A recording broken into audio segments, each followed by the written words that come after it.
Hey, welcome back to Spirit Music Meetups. Mike Burris here. A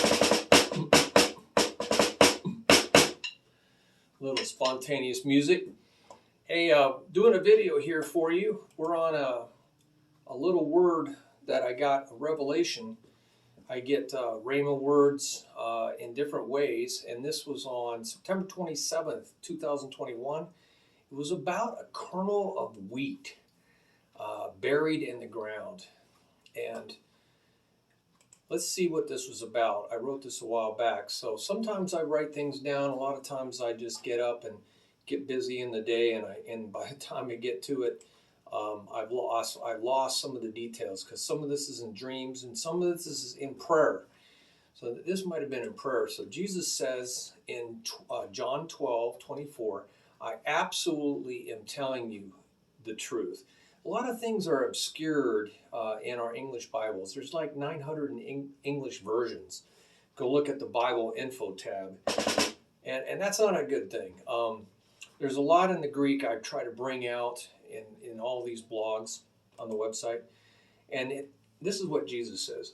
I'm translating it from the Greek. Until a kernel of wheat leaves the other kernels on the stalk and falls prostrate. So many things that are in the Greek words that are not being translated in the English, and it's very upsetting. I've gone to 5 Bible colleges. You can see my credentials out there, Bible credentials. So unless the kernel of wheat leaves the other kernels on the stalk and falls prostrate, it's often a term for humility and submission. So Jesus really knows how to speak and teach. They said he had incredible authority, and he really knew how to create word pictures. So he uses words very carefully. And this Greek word penetrating into in order to produce a specific result. The preposition means toward and reaching the goal of. So if this kernel of wheat leaves the other kernels on the stalk, right, and falls prostrate and penetrates into, right, the ground. So it's not just falling on the ground, it's going into the ground. It's reaching into the ground, and coupled, it's a Greek conjunction, is buried into the ground as if dead. Okay, wow. There's 3 things that have to happen. It has to fall, has to lay itself down flat, has to fall flat on its face, so to speak, and then it has to go into the ground, and then it has to be buried as if dead into the ground. The kernel remains just as it is. So if you want to stay where you're at in life, just stay where you're at. You know, it makes it, you got it. There's got to be some radical change. In this case, you have to fall from the kernel. You have to fall from the other kernels. Okay. However, if it goes through this process, he says, then it shall actually, future indicative, shall actually bear or hold and carry much fruit.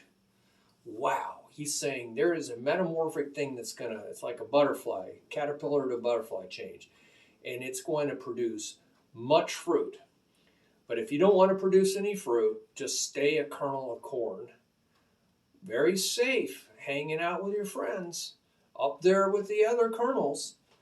But if you want to fall flat on your face, that takes a lot of humility and submission, doesn't it? There's a page on surrender out there you can click on, and you'll really see what he's talking about here. But if you do leave the pack, you have to leave the others behind. You know, they may not want to go on this trip, but you have to fall flat on your face before the Lord in submission, surrender, and you have to, not only that, is you have to go into the ground. And he's talking about a death, and this is going to expound on a lot. You have to die with me if you're going to live. And if you do, right, go into the ground. In water baptism, you're actually going into the death and the burial of Christ into the ground, right? Literally into death with Christ, so that when you rise up with him out of water baptism, you are risen up by the same power that rose Jesus from the dead. The Holy Spirit will raise you up also on the last day. It actually gives you new life right then and there. And I experienced that. Nobody taught me what to expect in the Church of Christ. And I just had this, wow, had no expectation whatsoever. I just knew I was supposed to get baptized to be saved. And that was true. I did a lot of study on it since then even. So, but Jesus says, if you go through this process, you're going to produce a lot of wheat. How? How does this happen? Because it sprouts into a completely different new creation. That little kernel of corn ends up growing in the ground down in the ground. It's not picked up by the birds of the air. It has to get down in the ground. It has to have good soil. And when it does, a new creation, it ends up producing a stalk of, how many kernels of wheat are on a stalk of grass? It's basically just grass. Then if the plant then grows, if it's watered, and produces a bunch of kernels itself, exactly. So that one little kernel ends up producing a lot of kernels. But if it just stays where it's at, it thinks, hey, I'm doing the right thing. I'll just stay out with my buddies and hang out with my buddies and do my own thing and be the captain of my own ship. Then that's it. It never produces. So there's a couple of steps here I wrote down. It won't produce fruit. It won't go through this growth process and produce anything significant in this world if, one, it does not leave the pack of kernels that want to remain just as they are. That's right. If you want to just remain just where you're at, you're content with life, then that's all you end up with. And you go, when you die, that's it. It's all you have is this life. Number two, it does not lower itself from its high opinion of itself and being the captain of its own ship. Jesus said, if you do not hate, really uses that Greek word. It doesn't mean love less. It means hate. If you do not hate your life, you will lose it in the end. Yeah, people are going to die, and they all say, wow, there's a dark tunnel, and it's bad, and they see, it's a terrible experience. People's eyes get that big around. On the deathbed, they don't want family always at the deathbed because their eyes get so big, in absolute fright of what's coming at them. The Greek for hate does not mean love less, as others try to squirm out of. The Jews hated the Romans, their enemies. They did not just love less these people. All right, God takes his stand or opposes the proud. This is mentioned so many times in the New Testament and Old. God takes his stand or opposes the proud, but gives grace to the lowly. So you gotta come down if you're gonna have a new life, and you have to fall prostrate from yourself. Okay, you got to go down in order to go up. You have to go down in order to go up. James says, submit yourself to God. This is not just a phrase by itself out there. Like they put periods at a lot of these sentences. They say, oh, that's the end of the sentence. No, it's connected in the Greek, and it's right before the phrase, draw very near close to God, so he will draw very near close to you. So it's everybody wants that. Hey, if I draw near to God, right, oh, he'll draw near, very near, close beside me. And that's such a great promise, but it's in context. They're connected. Submit yourself to God. There's that lowering again. It's surrender. It's laying down your life, right? Just laying your life. And then draw near to God. When you're down and you're going into the ground, right, dying to yourself, you're surrendered, you're submitted, then then you can draw near to God. See, taking things out of context, people love to do that to prove a point. But these things are all together. And number 3, if you don't take this fall all the way into a burial, Jesus repeated, if you don't voluntarily take your cross up daily and follow me, you are or will never see my genuine life. Okay? You will never see my genuine life. Wow. Zoe genuine life. If you want Zoe genuine life, you're going to have to take up your cross, which is, everybody knew what that cross was. A lot of crucifixions in that day. A lot of crucifixions. Go see the movie, where they crucified 3,000 or more on the road out of Rome. Spartacus, yes, that's a true story. And you never get to this new creation if you don't die to yourself, surrender. So I'm going to go surrender tonight before I go to bed. You get what you are, not what he is. Yeah, you see, if you don't do these 3 steps, you just get who you are. At Judgment Day, man, the books are opened, and boy, every single thought that you've ever thought, I don't want that. Or every single word you've ever said, or every single action you've ever taken, it's in the books of life. And it's accountability day, and you are laid bare before the judge. And there's so much that you could be judged on. And he doesn't want to do that. That's why he gave his only son, so that if we die with him and we surrender to him, then we will live with him. And we will have his genuine life, Zoe. It's not just biological life, that's biology. It's Zoe, genuine life. So go check out that page. So none of these words in Greek speak of a one-time event, but of repeated choices. But everybody has to start somewhere. So when it talks about the kernel falling, that's not a one-time event. It's talking about ongoing, right? And it's all this, take up your cross daily. It's not one time, it's a daily thing. And so all these are habits, lifestyle, an attitude. And he's saying you can have that life if you go through this process. But if you want to just stay right where you're at, you'll never have that Zoe genuine life. And Jesus is radical. There's no doubt about it. And he gives radical results, but only if we surrender. And that's how we obey him. People say, oh, obeying is doing stuff.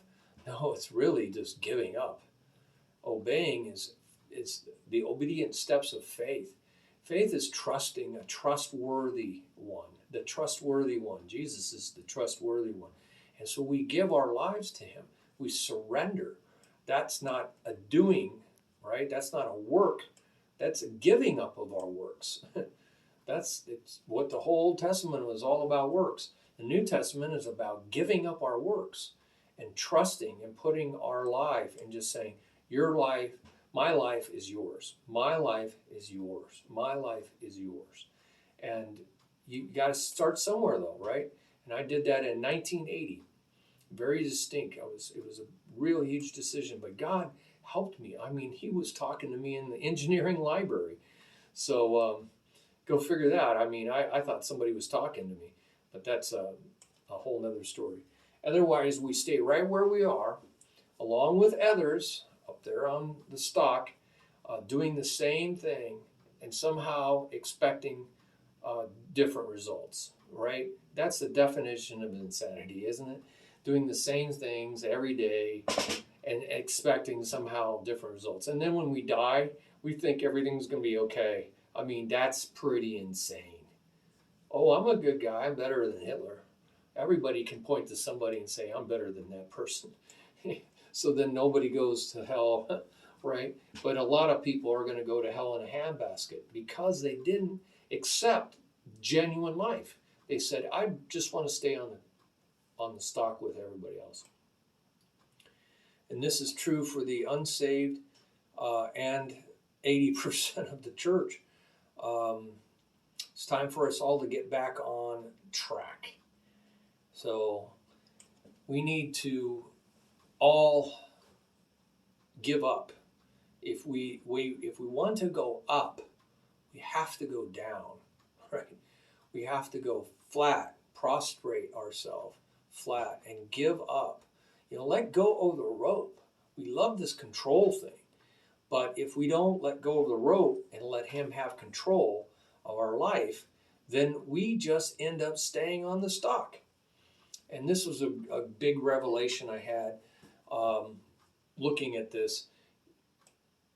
From the original Greek, it's really amazing how much is there in the original language. And you just don't have very many people that have taken the time to learn it or even use the tools. You get little bits and pieces sometimes. I've been in 15 music ministries, and I've heard a lot of pastors, and a lot of them don't even use any of these tools. They take the verses out of context all the time. And they don't even know the difference between the New Covenant and the Old Covenant. They think they do, and you can tell they're borrowing stuff from the Old Testament, bringing it into the New Testament, but that just breaks all the rules. It just breaks all the rules. I had almost a degree in exegetical theology, master's, went to 5 Bible colleges, so I paid my dues, straight A's, valedictorian in one of the schools. So I understand everybody's coming from somewhere different. But if you're going to preach doctrine from the Bible, wouldn't you want to know what the Bible really says instead of 900 versions of English translations? Quoting from English Bibles, that's pretty dangerous.